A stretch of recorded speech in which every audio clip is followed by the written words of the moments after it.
Hi, I'm Beth Ruffin, and I'm a storyteller. I use stories to encourage and motivate others.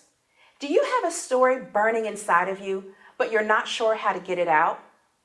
Do you have the next $1 million idea, but you don't know how to communicate it to others?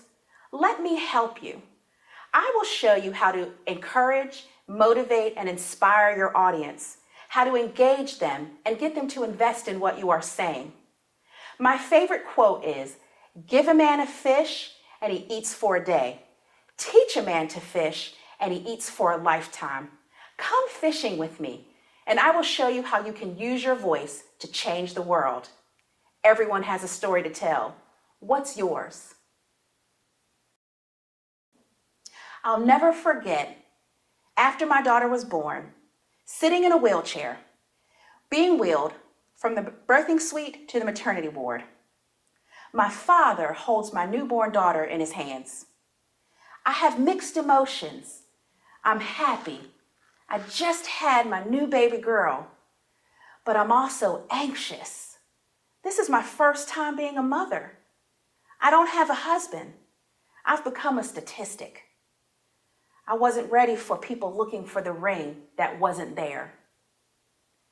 My daughter is in my father's arms, and she begins to cry.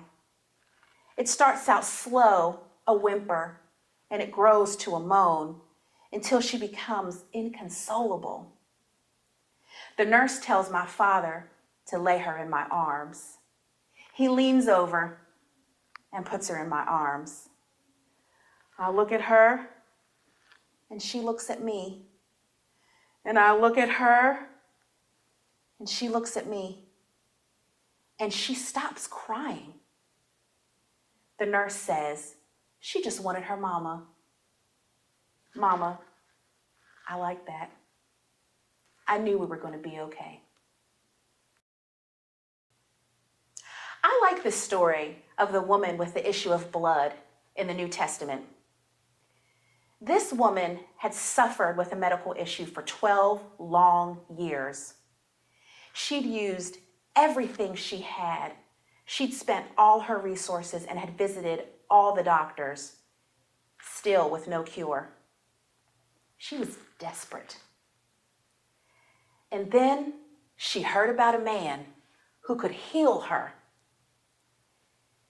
She saw him walking in a large crowd, and she thought to herself, if I could just touch his robe, I know I can be healed.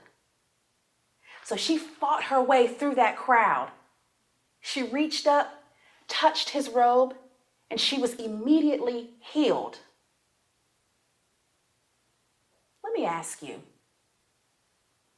is there an issue in your life?